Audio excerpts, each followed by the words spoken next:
Alright, as I was saying, these extensions come with the PPE kit. Another reason I went with the PPE, aside from RR Racing, just having the ones that they were carrying, was there's no dipstick modification. The stock one, it just goes right in between the pipes there, and that's it. So I don't know if any other headers require this to be modified or whatnot, but yeah, no issues there at all. Here's the other mount. I mean, the bolts here are kind of tricky. Obviously, all the bolts are tricky. I mean, all the nuts on the header are kind of hard. This back one was really a pain. I don't even know if you can see it on here. Yeah, you can. So it's right there, way up there. That was pretty hard.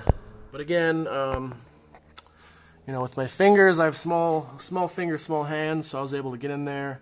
And then those tools I showed you easier. It really wasn't that bad. I was expecting worse. So at this point, I have the motor mounts are in, they're not bolted. This subframe side is secured but not tightened. This side is still down. So my final steps are going to be to install the steering shaft here, which I marked. Obviously, if you mark the heat shield or the dust cover, it really doesn't matter because that spins.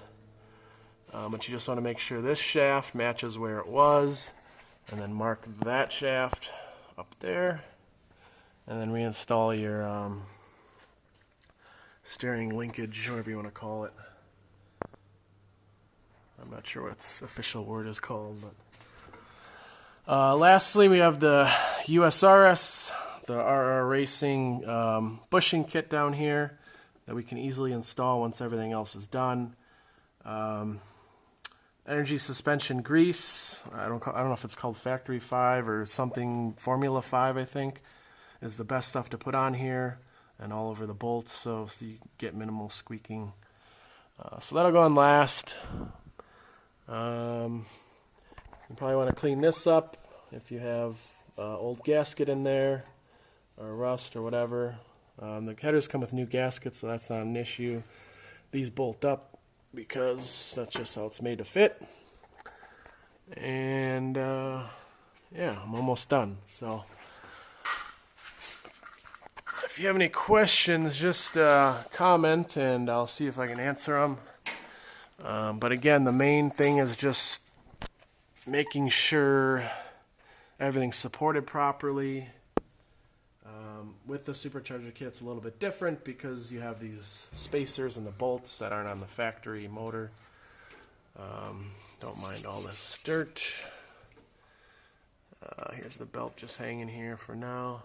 Oh, I do have a video also of changing the serpentine belt with the Supercharger already installed.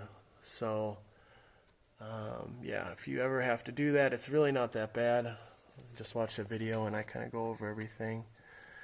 Lastly, you don't want to move the motor too much because it puts some stress on the radiator hose and everything else. You don't want to crack. This is leaking a little here because you saw there was some tension on the hose, basically what happened when the motor was being lifted and twisted and everything that kind of pulled this away from the radiator. So you don't want to crack anything moving it too much. That's why you want to have everything supported. So yeah, lastly, I'll be doing the shaft and then lifting the subframe into position and then bolting down the motor mounts and then connecting the exhaust. And that's it. So thanks for watching. I hope this kind of helps some people want to tackle this on their own because it's not that bad. It just takes a lot of time and patience to get all the nuts that are buried, seemingly buried, because they are quite interesting to get. All right, thanks. Bye.